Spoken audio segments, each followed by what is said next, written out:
I'm focused on his spirit cause it keeps me from his fire. The Holy Ghost was with me, so my fear I leave behind. My sins were all diminished when he took that breath and died. And if you think I'ma give up on my God, the devil is a lie.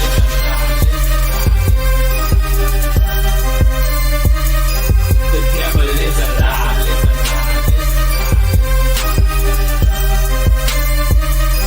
The devil is a lie.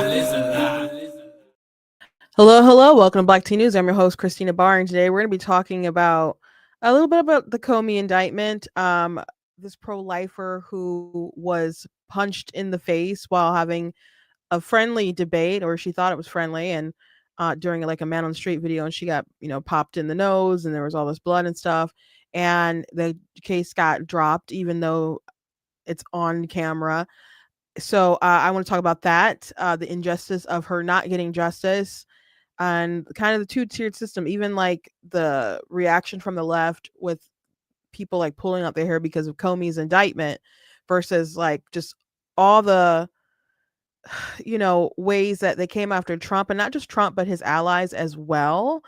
They just thought that was fine and dandy, but Trump coming for Comey for I guess perjury is just oh my gosh, this is so unprecedented. Well, it's not. It really isn't. And Comey was very happy to see Trump indicted. So we'll be talking about that. Also, I just learned a story. It's kind of a hot news story. Like the details just kind of came out like an hour or 2 hours or whatever ago. There was a superintendent from Iowa who has been detained by ICE, and I'm just blown away. Because I don't understand how he's a superintendent of a public school and he's not a citizen. I'm you learn something new every day, I guess. So we'll be talking about those things. But before we jump into everything, I want to encourage you guys to go to blacktnews.com, check out different content, website, articles, videos, etc. If you like what I do here, please consider leaving a donation on the site because it does cost a stream on my side. All that good stuff you guys can support. I very much do appreciate it. Appreciate you guys for sure. You guys can also, I do recommend you guys check out my article that I wrote about Charlie Kirk being a martyr. Someone had pushed back on that, and they're like, he's not a martyr because he was a political activist who died because of his social views. I'm like,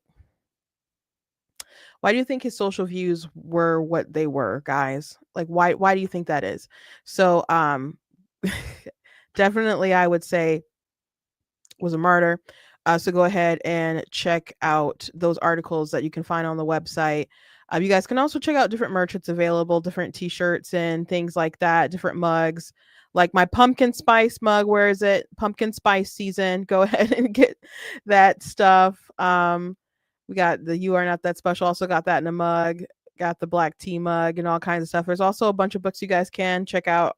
There's a link. The link, if you go to the merchandise page, it'll take you to my book website. But if you're watching on Facebook or YouTube, there's a link that'll take you to an Amazon page where you can see that stuff. But I am trying to set up stuff on my website where you guys can actually purchase stuff off of my website, my books, so they can be signed. And frankly, I'll get more of my profit from Amazon, so I don't have to split that cost. So that's coming up. By the time you see me on Monday, I promise you there will be a pre-order link for my book, Bigger. I'm trying to handle that this weekend, but next time I go live, it'll be up. But I'll have the hardback and also paperback option. There will be a bundle if you buy like more than one paperback, and you can do that. I'm trying to make the bundle so you can pair it with like any of my paperbacks. Like this is like The Dark Mermaid. I got all kinds of books, but as long as you pair it with a paperback, you could get like because the paperback will be 15 and it'll be 2 for 25. And so any bundle. If you're going to attend my signing event, which if you live like in the southeast of Michigan or want to travel or whatever, you can like pre-order and we'll have the stuff ready to go on that day. If you're going to attend that event, I very much recommend making sure that you pre-order your book for that day so it is available. And because I don't know how many people will show up at this point because I haven't put it out there yet. So I just want to make sure that I have enough books for the people who want to come and get a book. So just, make sure that you guys knock that out as soon as possible when I have that stuff up. So that'll be things that I'm going to knock out this weekend for everybody. Someone did ask, I did, there's an ad that I popped up on my Facebook of my sister's artwork, who is the artist for my picture book. She does text portraits. So there's a really cool text portrait of Donald Trump and Jesus and other stuff. And someone did ask, when are you going to do the painting thing? And I'm so glad that people are interested. I would like to do both an online one and one that's in person, but I still kind of need to know how many people would be interested in doing it. I know there's interest about doing it online, and apparently some people in person. I don't know how many people are would come in person. So I'm gonna do like an interest form, and then once I feel pretty confident, I will go ahead and I guess make a date. But yeah, it'll be cool. I'll try to get that done. In the meantime, you guys can check out her art. And I'm a proud big sister, and I like to brag on her, and I want to support her. And I know some of you have followed her page and bought some things for her, and I appreciate it. And so yeah, I'm gonna keep doing that. Just supporting my baby sister, and they support me. We are a very tight knit, supportive family. So yeah, I do what I can, they do what they can, and so on and so forth. So I do apologize for not being live yesterday. Well, I told you guys I probably wouldn't be live because I had an event to go to. There's like a pro-life, it was called Generations Gala, and I intended to pre-record an episode to just stream live, but I wouldn't be like live. And I was so sick with like a sinus headache. So I had to do some stuff early in the morning, and then I came home in like the afternoon, and I had such an intense like sinus headache. I was like, and I was really tired. So I'm like, let me try to knock this out. And by the time I woke up and felt better, it was about 3 o'clock, and I needed to get dressed. And so I was planning like, maybe I can just go live for 30 minutes. But it took kind of too long to get dressed. And I looked at the invite, and it was like black tie. I'm like, black tie. I'm like, I don't have anything to wear. I mean, I have my inauguration dress, but I, you know, that was pretty revealing for my girls, and I just didn't feel like I wanted to do that. I feel like that's only for super special occasions. So I just didn't want to wear that dress. And so I did pick a nice dress. So it wasn't like floor length or whatever, but people did compliment it and said it was a nice color, and I looked really lovely. So anyway, and I was rushing, and it was like an hour away, or I guess on a good drive it might be like 40 minutes if there's like no traffic or something. But it didn't want me to take 75, if you're familiar with like Michigan driving or whatever, and it wanted me to go down like Woodward, and had to drive all throughout Detroit and stuff. And it was like an annoying drive, and it was really long, and it ended up being like an hour and 20 minutes or something to even get there. And I'm like, I think I've been here before. I'm like, it shouldn't take this long to get here. And I guess the traffic was just really bad, because on the way home it just let me go 75, which was a very smooth ride. But it was like mingling at 5:30, and then the event itself didn't start till 7. So if I had known that, I would have just done my show. I should mingle more. I'm not much of a mingler. I guess because I'm talking all the time on camera or whatever, people assume that I'm not incredibly introverted. I am. I'm trying to be better about that. But there were some people that I knew that I chit chatted with a little bit, but I mostly just kind of sat and listened to the presentation and all that stuff. So anyway, good on pro-life organization saving babies though. But the Brighter Michigan PAC had paid for a table, and so I'm on the board of that PAC, so they invited me, so I sat at the table.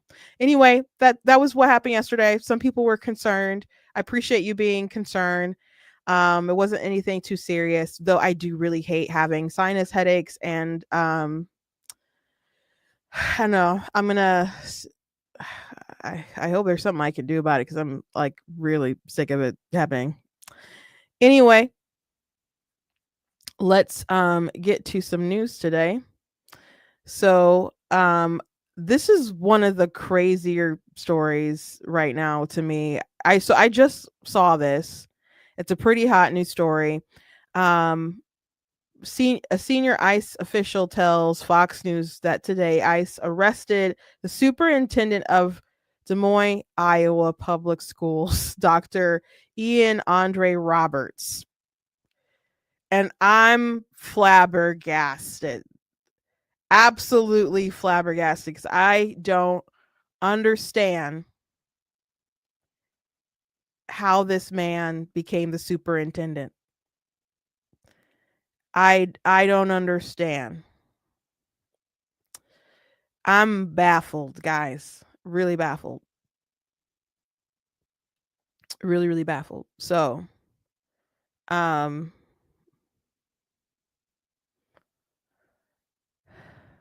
so let me read through these tweets. There's all kinds of different news reports on it now.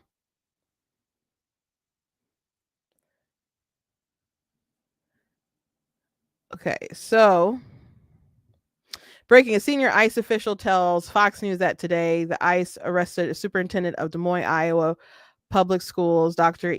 Ian Andre Roberts, who ICE says is an illegal alien from Guyana. I don't remember how to say the country. I'm sorry if I'm an ignorant American there. And an active ICE fugitive with deportation orders since May 2024. Fox is told Dr. Roberts fled from ICE agents in his car once they ID'd themselves as immigration agents, speeding away, then abandoning the car. He was found in a brushy area 200 yards away with the help of Iowa State Police. K9 per ICE official agents found a loaded gun, a fixed blade hunting knife, and $3,000 in cash in Dr. Roberts' vehicle.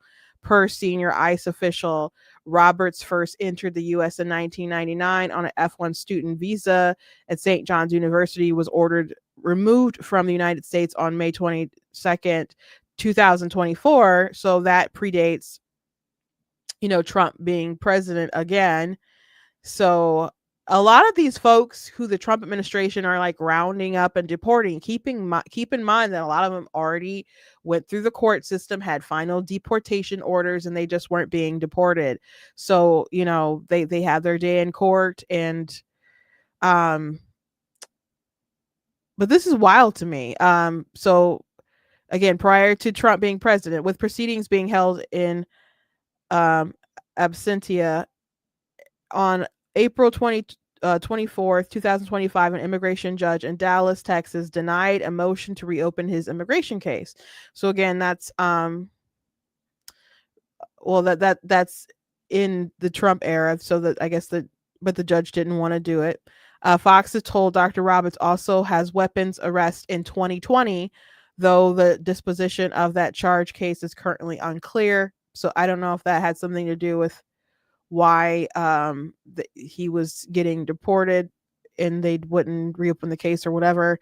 I haven't had the opportunity to look into that because again, this is like something I just saw like before I went live, and then I start looking at other like articles about it. Photo of the gun recovered by ICE agents in Dr. Roberts' vehicle today. Per senior ICE official, Fox is told it was a loaded Glock 19. New ICE press release and arrest photo below.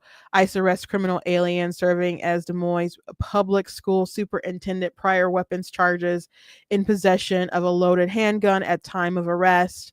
ICE Des Moines today arrested Ian Andre Roberts, a criminal illegal alien, in possession of a loaded handgun, $3,000 in cash, and a fixed blade hunting knife. At the time of his arrest, Roberts was working as superintendent Des Moines Public Schools, despite being an illegal alien with a final order of removal and no work authorization. What the heck? What's going on in Iowa? What is going on in Iowa? I'm confused. I am confused. How is this? How does he have a job? That's as a superintendent. That's what I'm like most baffled about here. No work authorization? Not a citizen? And the superintendent, not just a teacher, but the superintendent. Not a school principal, but a superintendent of the district. During a targeted enforcement operation on September 26, 2025, officers approached Roberts in his vehicle after identifying himself, but he sped away. Officers later discovered his vehicle abandoned near a wooded area. State Patrol assisted in locating the subject, and he was taken into ICE custody. Roberts has existing weapon possession charges from February 5th, 2020. Roberts entered the United States in 1999, and, we already kind of went through that. The investigation into how Roberts acquired the handgun is being turned over to the ATF. It is a violation of federal law for those in the U.S. without legal status to possess a firearm and ammunition. So that's an issue, and probably why they're kicking him out or tried to kick him out. Why they wouldn't reopen his case, I'm assuming. This suspect was arrested in possession of a loaded weapon in a vehicle provided by Des Moines Public Schools after fleeing federal law enforcement, said ICE Eero St. Paul Field Office Director Sam Olson. This should be a wake-up call for our communities to the great work that officers are doing every day to remove public safety threats. How this illegal alien was hired without work authorization, a final order of removal, and a prior weapons charge is beyond comprehension and should alarm the parents of that school district. ICE is grateful for the assistance of the Iowa State Patrol in apprehending the subject. So, that's his mugshot. And again, I'm just like I'm baffled. So I'm assuming this really is upsetting to, he's a superintendent of the community, so they're probably like, oh, that darn ICE got someone else again. I did read a local article from Iowa, and they had interviewed, different progressive people, like the Trump administration is full of fascists and black and brown people can't feel safe. And I'm like, I guess I wouldn't feel safe if I had a final deportation order. And Trump is like, yeah, we're deporting everybody. I definitely wouldn't feel safe, and I would have had some ducks in a row, I guess. Maybe that's why he had $3,000 in cash, in case he had to really flee or whatever. But yeah, I would be concerned. I would be afraid if I was supposed to be deported and I was still around. Yeah, that would be unnerving. But if you're a US citizen and you got all your papers together and and I was born here, multiple generations and so on. So I'm not afraid that I'm going to be swooped up by the Trump administration and sent on a boat back to somewhere, maybe Nigeria or something. But I'm not concerned about that. So I really, I guess it's true that there are black and brown people who are concerned and afraid, though, there's white people from countries that are like European or whatever that also get deported and stuff. It's not just, Africans or Asians, and well, I guess they wouldn't be brown, but are considered to be brown. But well, I guess it depends which Asian you're talking about, but it's if you're here illegally, you have a reason to be concerned. True. But you should not just put the fear in everybody who is brown. There's a reason why ICE is going after certain people and deporting them, because they can be deported. And again, he had the final order during the Biden administration, and they just wouldn't rehear his case. So I imagine that this story will probably get bad press, because I'm assuming he's probably an icon or an important figure to the community, and they're probably like, why send back this nice man? It's not fair that you would send him back or whatever. So I'm assuming that's going to be the narrative. But I wonder how many other people though are going to be baffled like I am. Like, how did he get that job? Like, what is wrong with Iowa and Des Moines that he became the superintendent? And I see different people bringing up the fact that Roberts made $300,000, over $300,000 in salary and benefits, and so you have someone who is not a legal citizen, who is here illegally and supposed to be gone, making all this money, you know, that someone else could have had. But yeah, I'm sure that'll be in the news and a story up for a while, but I just thought it was fascinating. So I just wanted to share. I just wanted to share. Okay, another thing that I want to share with you guys, I did post a video about it online, but I haven't played the whole video from Savannah. So some time ago, there was a pro-lifer named Savannah. She was doing a man on the street video, and she was assaulted, physically assaulted, like busted in the nose, bop bop, by a pro-choice woman. And it wasn't an aggressive conversation. She wasn't aggressive. She was just asking questions, frankly, that I would have asked given the answers that the pro-choice woman was giving. And Savannah was attacked for it, and it was caught on camera by her husband. And I don't know what I would do in a situation like that. I guess it would depend how the spirit moves, because you don't want to get into a big altercation and a big fight, because I would assume I knew she wasn't going to get justice. I'm like, this is New York. They barely like prosecute stuff anyway. But they're definitely not going to prosecute a pro-choice woman on behalf of a pro-life woman. They're just, unfortunately, I just knew she wasn't going to get justice. So in breaking out in a fight to defend yourself at that point, I'd probably be the one that would be charged and behind bars or something. So maybe just getting on camera talking about it or whatever and keeping her cool would maybe be the best bet. But the woman who did assault her has shown no remorse, and so many people online just post the photo of her getting punched in the face, sort of like a lot of people will pull, like under Steven Crowder's video, sometimes you'll see people posting video screenshots of him getting punched in the face by like a union thug in Michigan back when like right to work was like going to be on the ballot or something like that. So these people support political violence. I'm not saying everybody does, but there's a lot of people who do. And there's a lot of people who are still cheering on, like Charlie Kirk being murdered. But like these people are deeply unwell.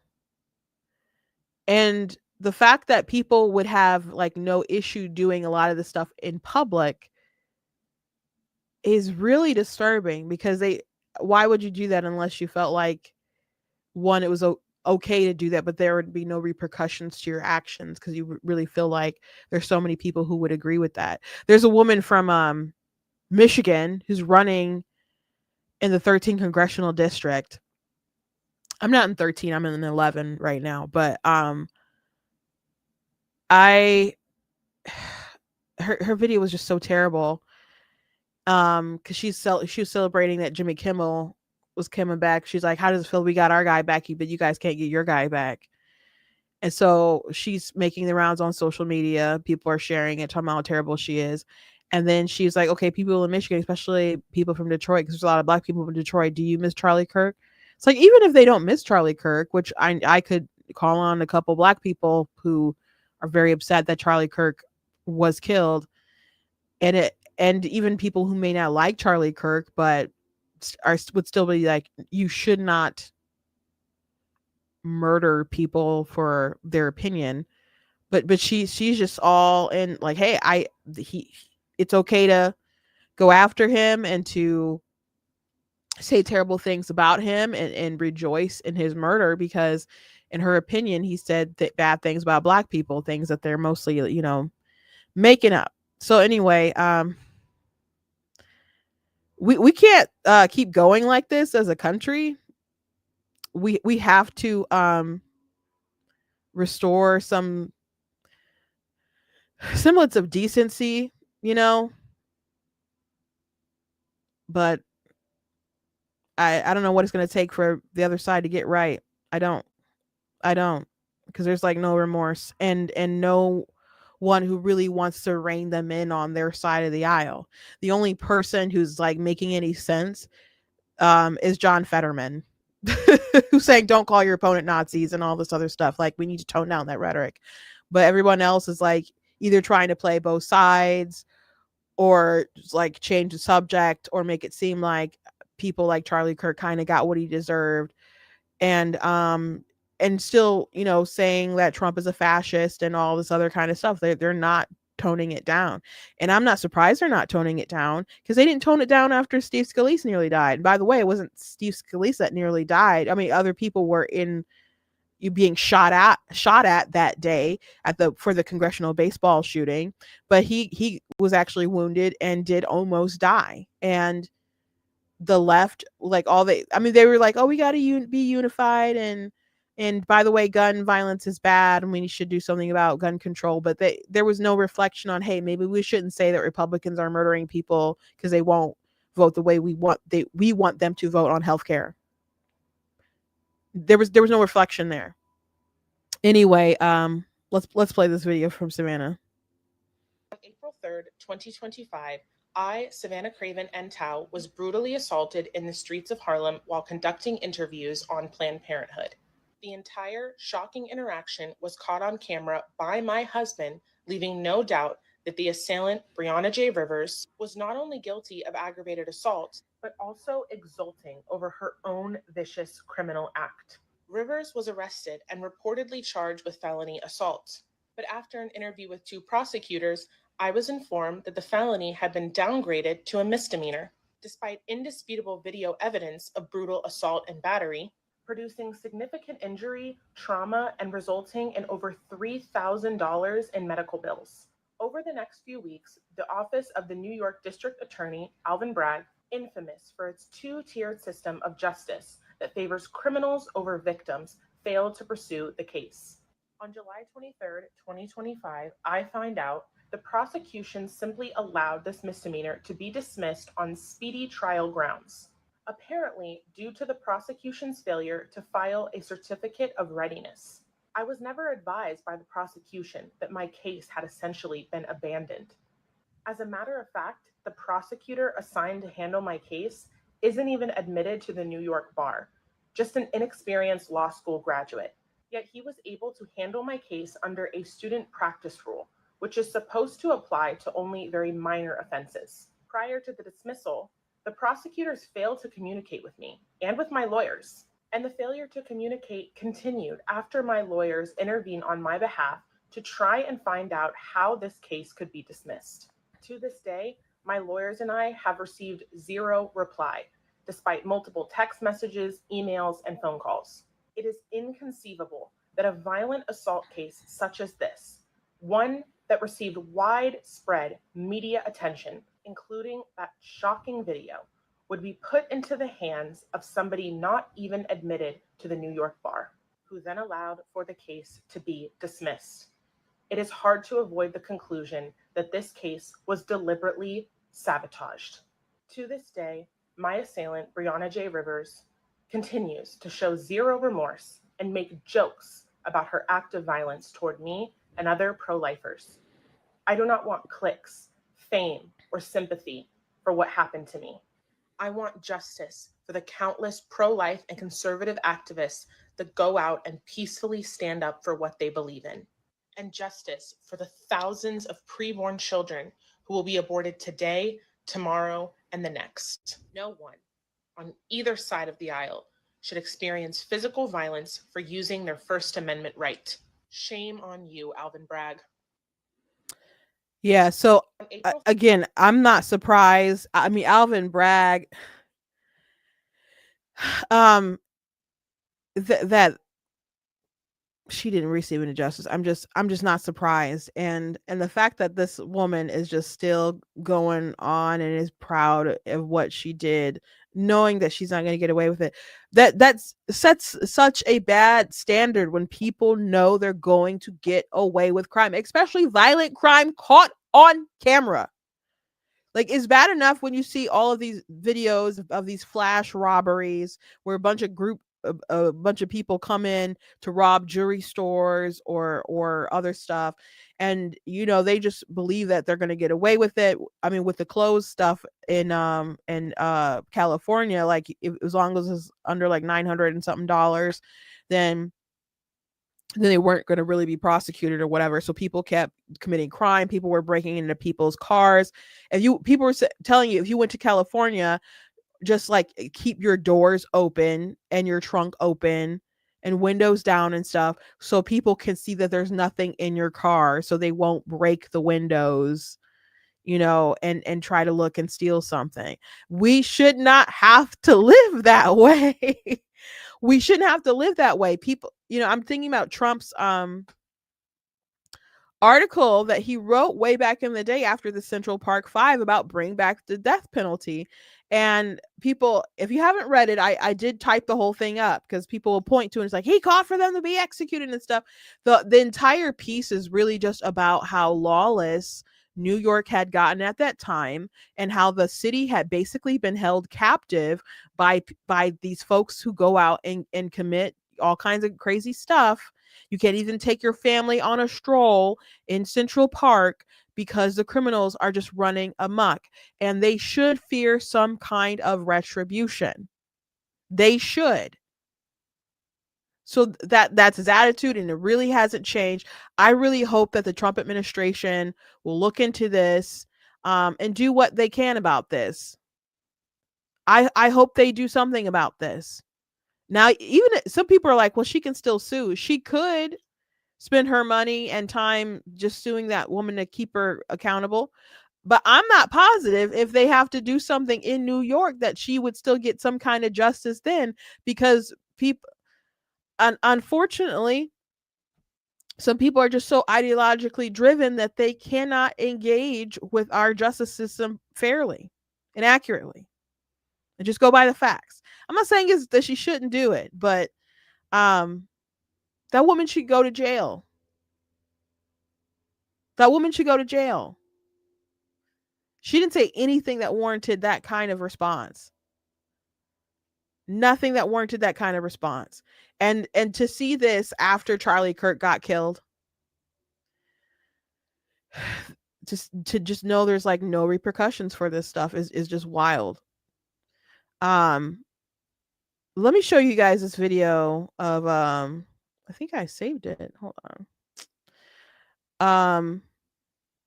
Oh, that's not my page, it's somebody else's page.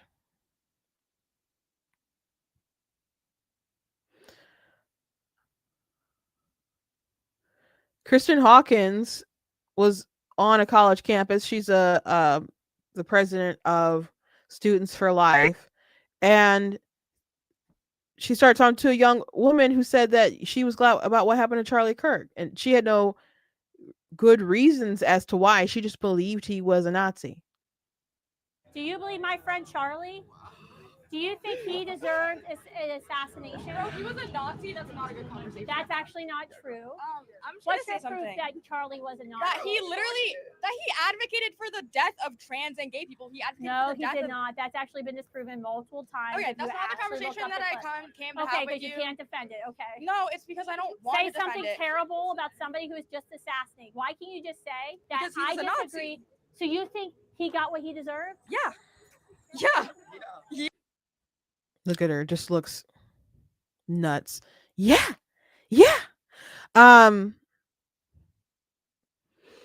So she calls him a Nazi. She gave a reason why she thought it was a Nazi, couldn't defend it, and then she just doubles down on the thing that she knows isn't true. I've seen people say the reason why they call you like Nazi and fascist isn't because they think you actually are one, but some of them I think they do, but they're saying it because it's an excuse to kill you.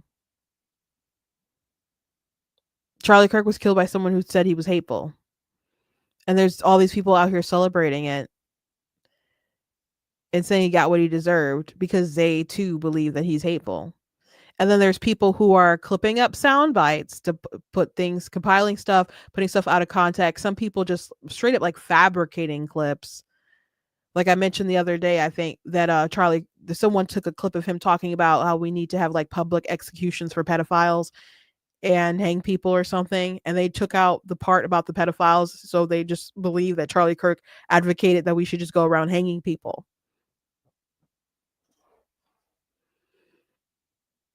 Why would you do that? Because you want people to believe that he got what he deserved, to justify that.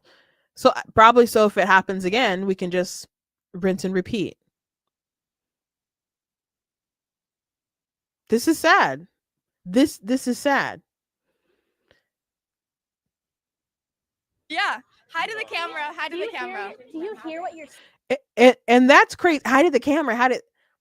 It's gonna go viral. Like people are gonna see your face. Like, you don't care about any sort of repercussions at all. You fear no repercussions.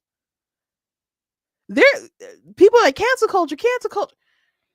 There are people who were getting canceled for private like chats or something with a racial slur or something. And then there's like, oh, well, you can't go to this Ivy elite school because you said this thing 5 years ago and it's unbecoming of our college campus. And you have these people who are proud to look into the camera and say, I'm glad that he died and he got what he deserved. That we are not in good shape as a country. We're not in good shape. If they themselves believe that you can do this stuff, say this stuff without any kind of repercussion, it's bad enough that they think that and they're spewing this stuff. But to stand 10 toes down on it is really, really alarming. Yeah, I you do. Just said a father of two. Oh my god! Got what Oh he my god! deserved. Oh my god! A father of two. He wanted his child to carry a baby if they got raped. Wait, no, look at me. No, look at me. Look at me. Look at me. Oh, I'll look at you. He said that if his 9-year-old daughter got raped, he would make her carry that baby to term. Is that something you agree with? Yes. My daughter got raped. The most unimaginable tragedy I can imagine. I don't think sexual assault and the conception of a new human being justifies killing a human being. Okay, okay, that's great. That's wonderful. Well, you just said that my friend got what he deserved. I want you to back that up. Yeah, because he When was did a that fucking end? Nazi. He was advocating for violence, He bro. was not a Nazi. He never advocated for violence. That is purely He never false. advocated for violence. No, he didn't. He said we need to talk because if we stop talking, that's when the violence stops. He didn't advocate for violence. He might have supported a just war, but that's different than like going and like she said that he was like advocated for the death of trans people. I think she said first is what she said, something like that, and in some other group. So just like things that are just not true. But what's really wild to me, like he said that he would have his daughter carry a baby if she were raped. Yeah, think about what you're like. I know it's like the worst situation in the world to like think of, though they think about it all the time and imagine that for pro-lifers, I guess. But I know it's a horrific thing to think about going through, especially if someone who would be very small. But you are upset because a grandfather wouldn't force his child to kill his grandchild. That's what you're upset about. That's what you're upset about. Now Kristen Hawkins is there having conversations. She's a pro-life activist. So I'm assuming the people that she's talking and debating against are all pro-choice. I'm assuming this young woman thinks it's okay in general to unalive children. I'm sorry, I'll just say I'm not on TikTok. TikTok, they like flag you if you say those words. So I'm just kind of used to saying censored stuff. But so if I assume they're for like just killing the preborn, period. But even if, let's say, she didn't, and a lot of people who will say, okay, well, I'm pro-life, but I give exceptions for rape and incest. you're discriminating. If it's wrong to kill babies, it's not suddenly okay to kill these babies. It's not suddenly okay to kill these babies due to circumstances that are outside of their control. They're still made in the image of God, and they're still deserving of equal protection and a right to life. They don't deserve to be violently killed in the womb. And it would be terrible that a woman would be in that situation, especially a young woman, but an abortion doesn't make the baby go away, like poof them out of existence. It doesn't undo it. That's not how you treat that trauma. You use other methods to treat that trauma.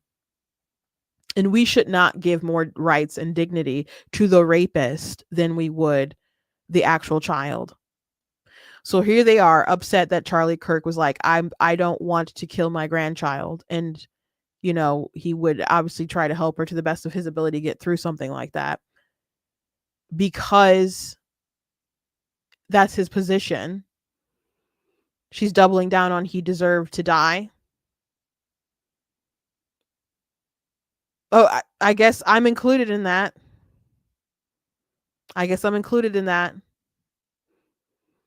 Because I share that view. I do. I don't think we should kill children. Sorry. I don't think we should commit a premeditated homicide. I don't. But isn't it crazy that there's so many people judging Charlie Kirk and calling him a Nazi and all these terrible things? It's like, he advocated for violence. He advocated for murder. What do you think abortion is? What do you think abortion is? You don't tickle them to sleep. That's not what happens. You take the pill, it suffocates them and starves them to death. And then the next pill, expels it from your body. Or you might suck them up through a little teeny tiny tube. Or you might tear off their limbs, crush their skulls, suck out their guts, or inject their heart with a poison. It's violence. It's murder.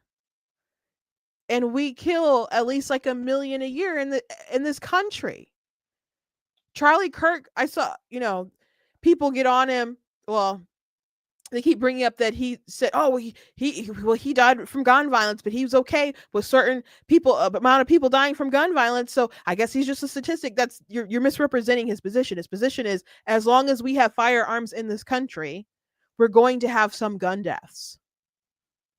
So I've seen him have this conversation with a lot of people. And so this particular video, he's talking to some young girls, and they're like, okay, well, we should get rid of the Second Amendment. Well, he said there should be buybacks or whatever. He's like, okay, well, what if they don't do buybacks? And they suggested buybacks. He's like, so you want to get rid of the Second Amendment? And they said yes. And he's like, why do you want to get rid of the Second Amendment? And they're like, because kids are dying. And he's like, yeah, okay, gun violence is bad. There's like 30,000 people who are, killed. And he's like, okay, well, what about cars? There's 50,000 people who die from car accidents. Should we get rid of cars? Like, no, that's different. And he's like, no, we're talking about saving lives. So if you want to take away the liberty of firearms because it'll save lives, why wouldn't you want to get rid of cars? And he could have easily brought up abortion because those numbers blow them out of the water. And so he was talking about 30,000. I'm like, 30,000? There's that many kids killed in Michigan, just my state, like every year. I'm pretty sure it's like 30,000 or close to it, around that number. So that's just one state out of the union. And they think he's so terrible. I'm just like, how he's being judged by people who think it's okay to murder babies. And it's just wild to me. But it's just crazy to me that we live in a country with all these people who justify violence and even murder. And you can't, there's a case going on with Charlie. They're seeking, justice for him, but Savannah's not going to get justice unless the Trump administration steps in and does something like on a federal level or whatever. But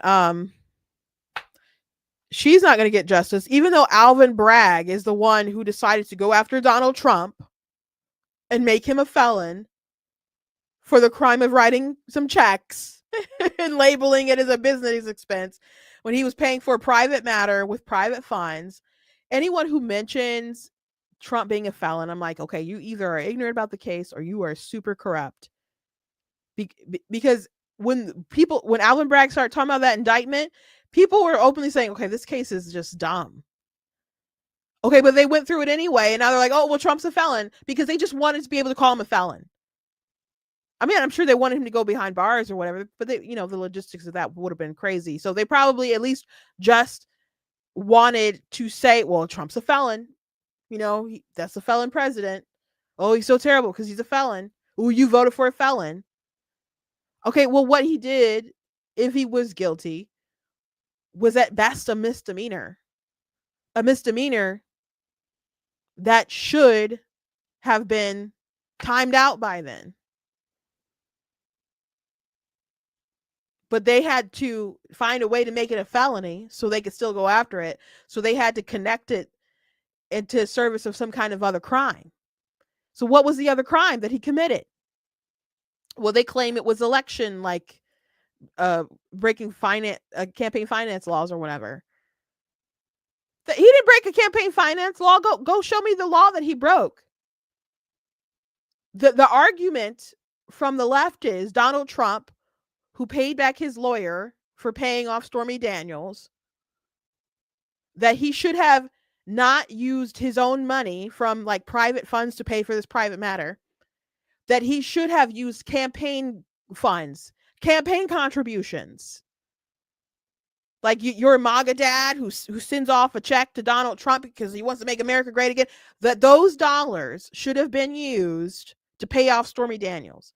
I guarantee if he had done that he would have been charged by Alvin Bragg. Because that's not how you're supposed to use those funds. If you watch the Democrat Party convention, this is how they explained it. They said that Donald Trump was trying to keep a secret from the American people. That's his crime. That's how they explained it to their people at convention. If that's a crime, why isn't Joe Biden behind bars?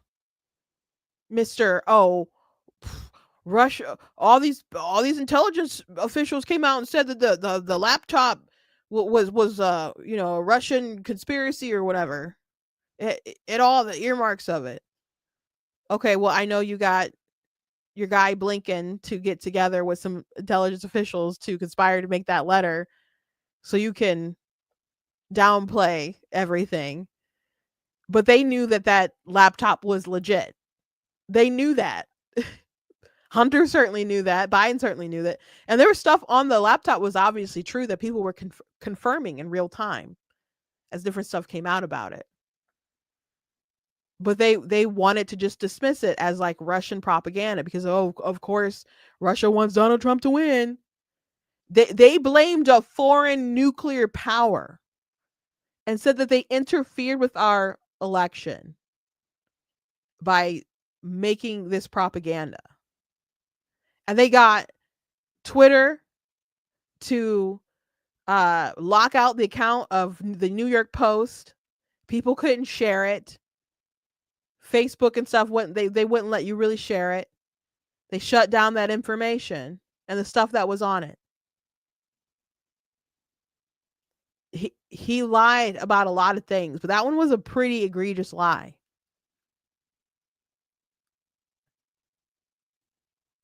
He lied about business dealings with his son over and over and over again. If they really think that you should be a felon for lying, Donald Trump, I'm not saying he doesn't like. I think he master exaggerates like all the time. He's so hyperbolic sometimes. That's just kind of his way. I'm not gonna say he doesn't tell a lie or anything like that, but Joe Biden is just next level. Sometimes Trump's a little too honest about his feelings or whatever, and you see them tweeted out in all caps. But they thought this man should go to jail. I'm sorry, prison and be a felon because he wrote some checks. But they define it as, well, he was keeping secrets from the American people. That is not a crime. That is not a crime. A lot of politicians would be in a lot of trouble if that were a crime.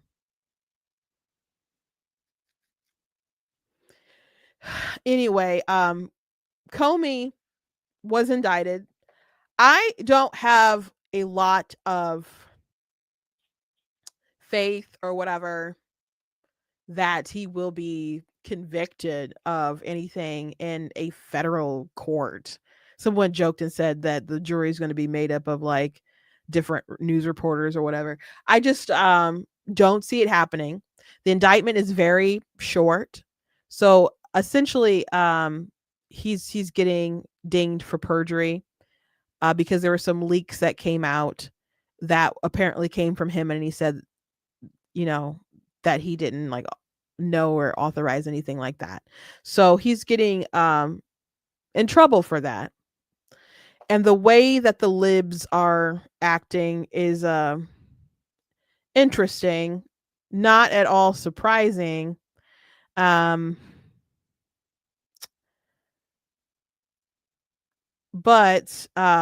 there's a couple of clips. Comey talks so much. He was so much of an activist.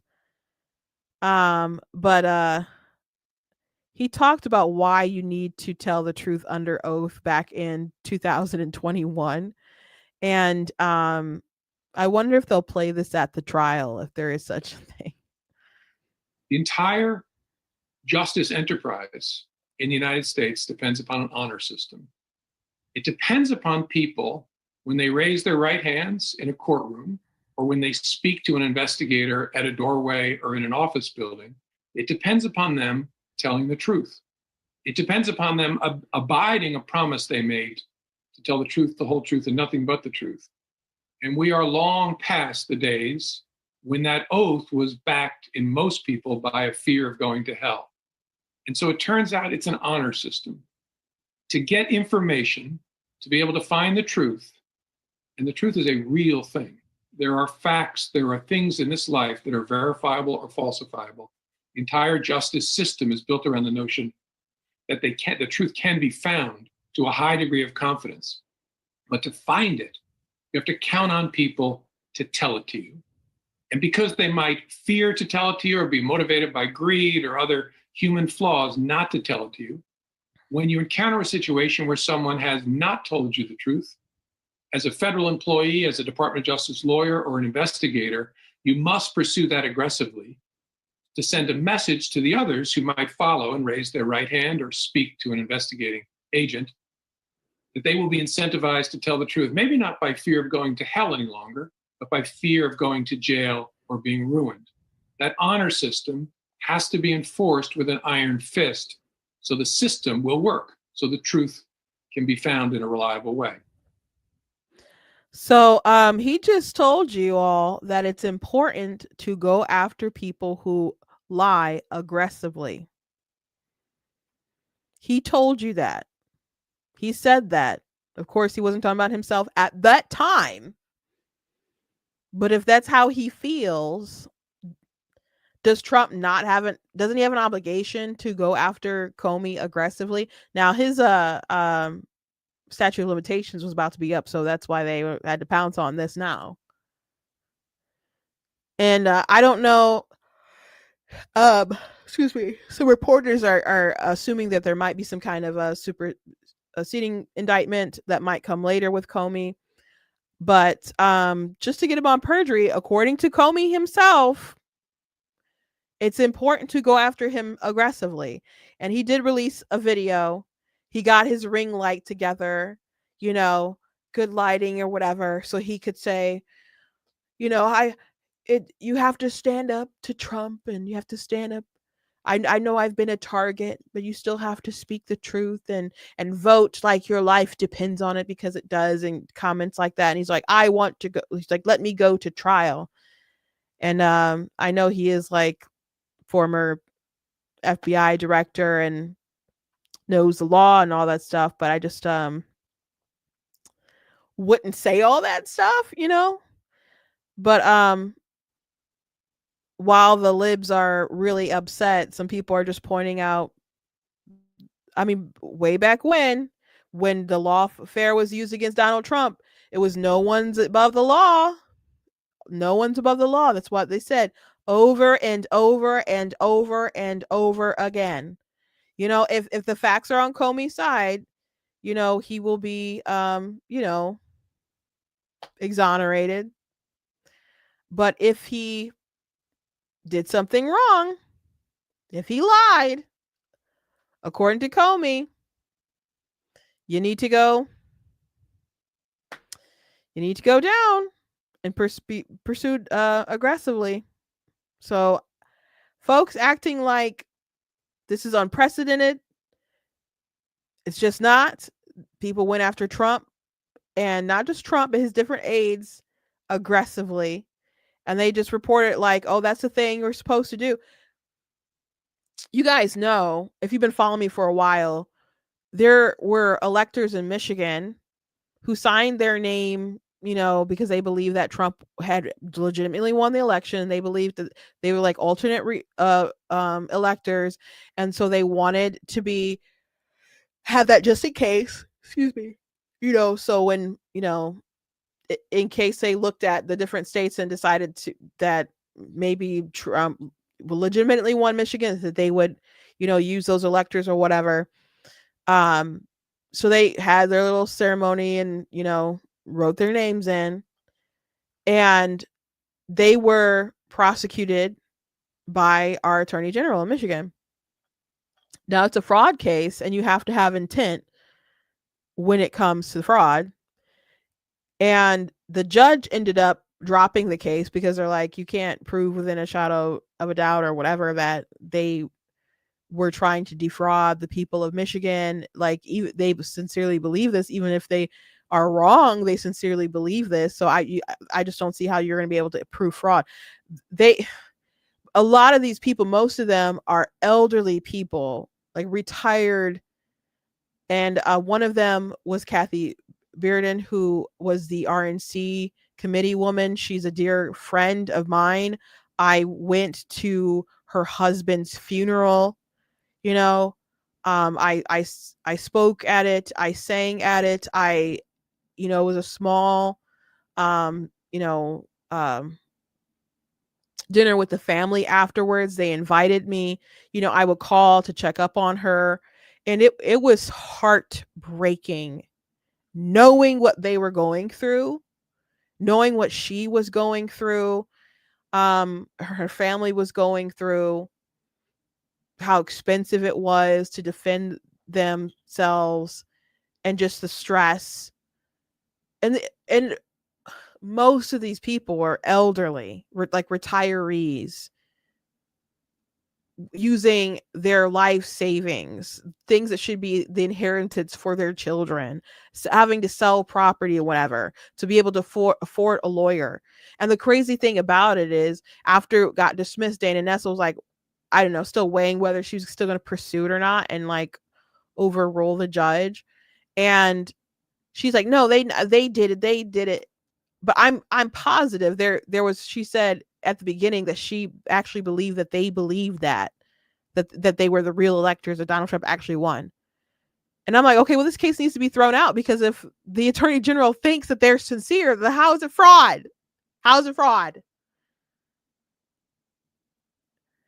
But they were willing to throw these elderly people in jail. And she was just so stressed. And oh my gosh, people would leave the most horrible voicemails on her phone. This is a sweet elderly lady who just loves the Lord and is getting terrible messages on her phone from different people, making her feel unsafe. Like, listening to her cry was just horrific. So there was a fundraiser. It was like a telethon for these people, and they like split the profits between the electors. I was featured in Kathy's video. I spoke up on her behalf. And for these folks to just be flipping out about Comey like this, knowing how much they went after Donald Trump and his allies, it's just infuriating. Really.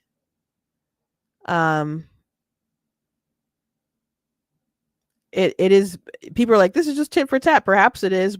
Donald Trump was a lot more optimistic and gullible the first time he was president, when, first of all, Comey announced to the world how Hillary Clinton had broke the law with her emails, and then just created a new standard or whatever so he wouldn't have to prosecute her. It was insane.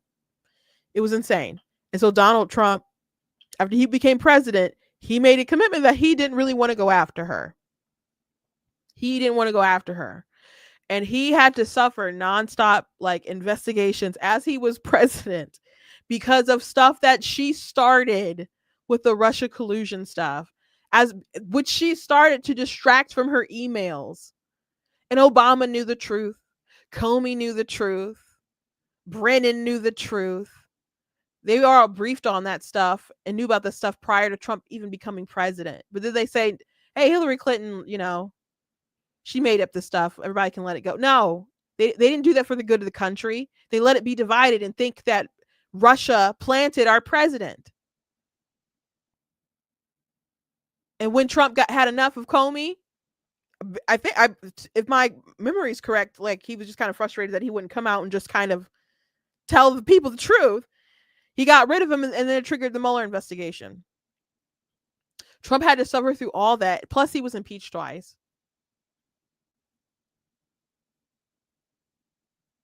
And they continued to go after him when he was out of office. He probably wouldn't be president again if they had just let him be.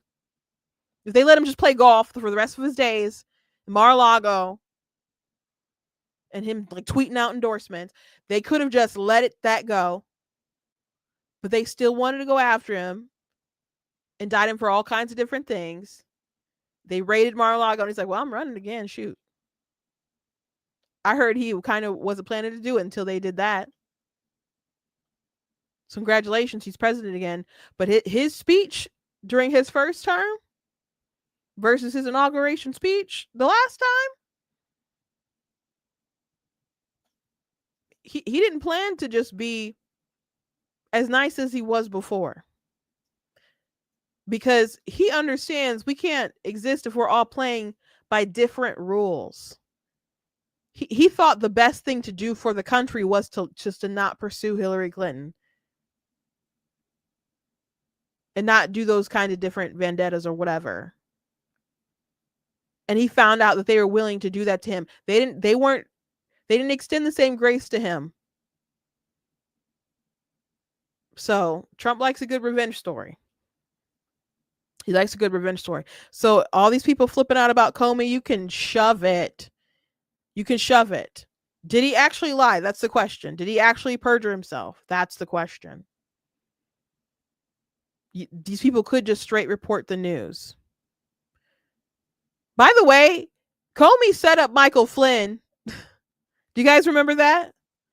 Into making like and then Michael Flynn got in trouble for making false statements. You look at this White House now, and it's hard to imagine 2 FBI agents ending up in the sit room. How did that happen? I sent them.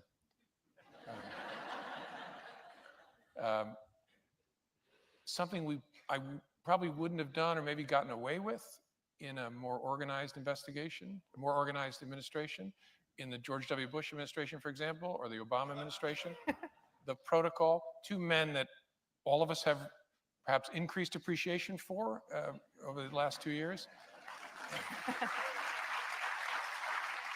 And in both of those administrations, there was process. And so if the FBI wanted to send agents into the White House itself to interview a senior official, you would work through the White House counsel, and there'd be discussions and approvals and who would be there. And I thought, it's early enough, let's just send a couple guys over. And so we placed a call to Flynn, said, hey, we're sending a couple guys over. hope you'll talk to them. He said, sure. Nobody else was there. They interviewed him in a conference room at the White House Situation Room, and he lied to them. And that's what he's now pled guilty to. What did he think they were coming over there for? I don't think he knew. We didn't tell him. Just said, we got sending over a couple of agents. I want to ask you some questions. I didn't have this conversation. My deputy director did, but hope you got a few minutes. You can sit down and talk to them. And he said, sure. So, miss me with that, bro. Miss me with that. Anyway, that's the show for today. I hope you guys enjoy it. You can go to blacktnews.com, check out different content on the website, articles, videos, etc. If you like what I do here, please consider leaving a donation on the website because it does cost a stream from my side, all that good stuff, so you guys can support. I really do appreciate it. I have to figure out what's going on with my app because it's like, I don't know. So it sometimes looks a little weird on your end, but sometimes it's like when I'm trying to share my screen, it looks a little weird. So I haven't seen your comments in a minute. So I'm like, now I see that you guys have been leaving comments, and I thank you guys. Someone said something about a friend. Oh, someone said, have you covered the Shelby Campbell running in Congress in Detroit comments? I saw it. I did mention it briefly. I'll have to do a separate video about it because I mean, there's a lot of people who are pointing out like her and her crazy comments. But I thought about taking a different approach because she's like, aha, your guy can't come back. I'm like, he's in heaven. I don't.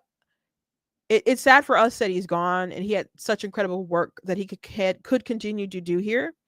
But he's with his savior. So I'm not going to say that I'm not sad that he's not here, but I think that's just kind of out of us being a bit selfish of wanting him. Like he's in the best place he could be, and my hope for her is that she gets her heart right and she repents of this evil. I want people to see her content and to not support her.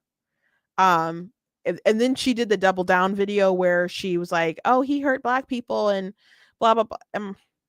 So I'll have to maybe respond to that too. But I truly believe that Charlie's in a better place. Like even when my mom passed, when we first got word that she was not responsive, we're all praying and praying and praying and praying and praying. I didn't know at the time that she had already passed. But once they had called it, it's like she's in a better place. Like why would we want to snatch her from heaven? So we're the ones who still got to deal with the ghetto world. This ghetto place. So yeah, I did see it. I'll make some content about it this week for sure. Some shorts and share it. Let me see.